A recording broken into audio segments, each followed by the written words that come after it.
Hello, my name is Nathan Dunnigan, and this is my Lab 5, Choose Your Own Adventure. For this lab, I chose to do the falling slinky example. For the introduction, we will discuss the purpose and the details of the experiment. The purpose is to model the motion of a stretched slinky dropped from static equilibrium. We are supposed to answer the following questions. How does the slinky move, and does the bottom of your model slinky stay stationary just like in the video? And then create and analyze two different graphs, the computational and observed. The system for this experiment is the slinky and the earth, and the surroundings are everything else. The first fundamental principle is Newton's second law, or the momentum principle, which states that net force is equal to the change of momentum over time.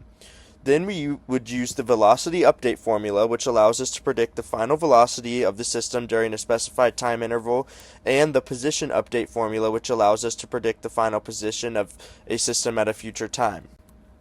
Next, we have the gravitational force, which is Fg, gravitational force, is equal to the negative mass times Earth's gravitational force times j hat. Next, we have the slinky force, which is also the tension force, which turns into applied force from gravitational force from the top of the slinky as it falls down. And drag force, which is equal to the negative proportionality constant times the object speed squared times v hat. Next, we have net force, which in this case is equal to the gravitational force plus the drag force plus the slinky force.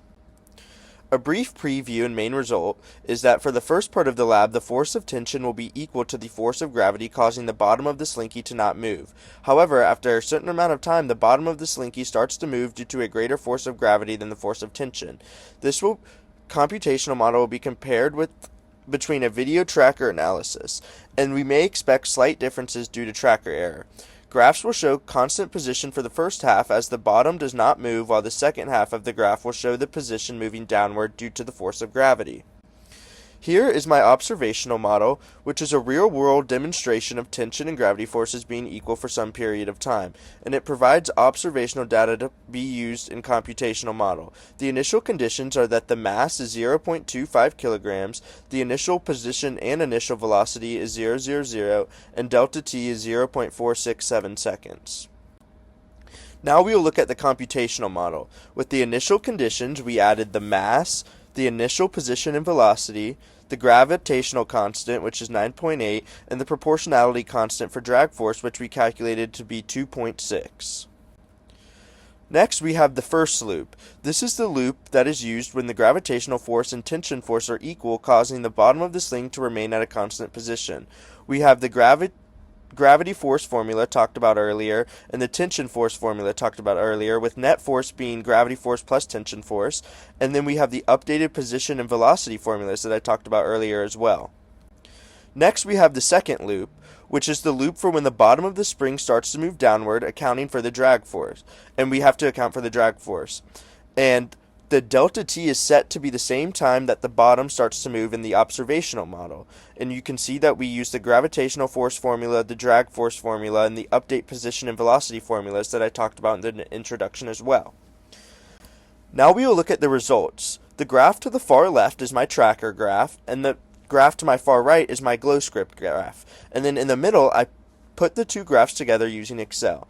You can see that there are some differences between the glow script and the tracker, which will be talked about in the sources of error. However, both graphs show a constant position for a specified time interval, and then the bottom starting to move downward in a negative y direction.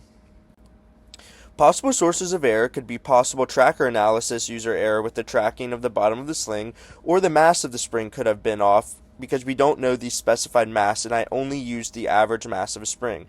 But both the observational and computational models show the bottom of the spring remaining at a constant position for a specified time interval, and the computational model shows the bottom of the spring moving downward at a straighter, more even slope than what the tracker analysis showed. In conclusion, the computational model does show that the bottom of the slinky stays stationary for a certain period of time because the computational model shows that the force of gravity and force of tension are equal for that specified time. However, the force of tension eventually becomes less, leading to the downward movement of the bottom of the slinky, resulting in us having to account for the drag force in the second half of the lab. The end. Thank you for watching, and there are no what if or what does it mean questions for this lab.